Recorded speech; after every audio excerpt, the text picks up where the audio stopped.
सबै नेताहरू भागा रे भाग, बचाऊ बचाऊ बचाऊ बचाऊ भन्नु एकचोटि बचाऊ बचाऊ भन्दै गरेको बेला यो देश सम्हाल्न निस्केको एउटा मान्छे हो अर्घ साम्पाङ।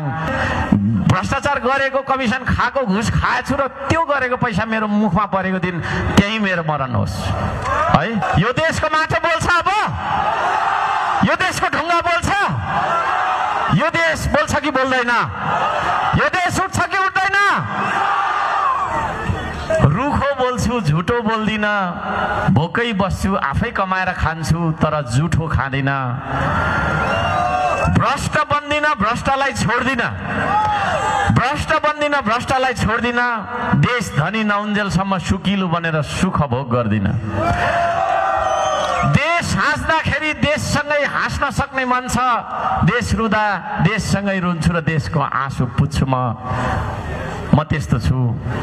यो देश जलिराखेको बेला, ढलिराखेको बेला सबै नेताहरू भागा रे भाग, बचाऊ बचाऊ बचाऊ बचाऊ भन्नु एकचोटि बचाऊ बचाऊ भन्दै गरेको बेला यो देश सम्हाल्न निस्केको एउटा मान्छे हो अर्घ साम्पाङ। त्यो अर्घ साम्पाङ भन्ने मान्छेले यो देशमा काम गर्नुपर्छ जनताको हितमा, उसलाई काम गर्ने मौका दिनुपर्छ भन्ने लाग्छ भने म मिडिया मार्फत 3 करोड नेपालीलाई अनुरोध गर्न चाहन्छु।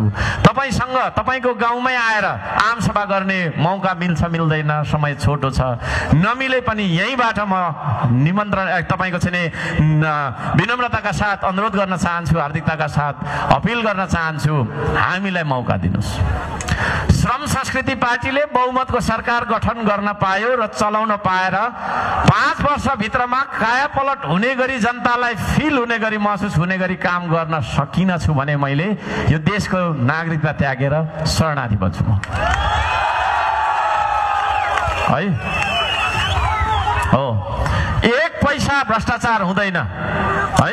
खबरदार, मसँग तपाईको चाहिँ यही हो मौकामा चौका हानु भनेर आउनु भएको छ भने यहाँ पनि तपाईहरु गइहाल्नुस् है, तपाईहरु गइहाल्नुस्।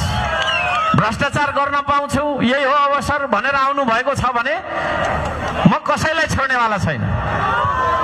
म आफू 1 रुपैयाँ त धेरै हुन्छ, 1 रुपैयाँमा 1 पैसा मात्रै पनि, 1 रुपैयाँमा त 100 पैसा हुन्छ, 1 पैसा मात्रै पनि भ्रष्टाचार गरेछु, भ्रष्टाचार गरेको, कमिसन खाएको, घुस खाएछु र त्यो गरेको पैसा मेरो मुखमा परेको दिन त्यही मेरो मरण होस् है।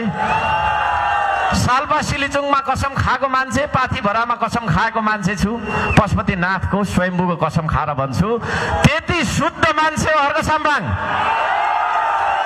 है।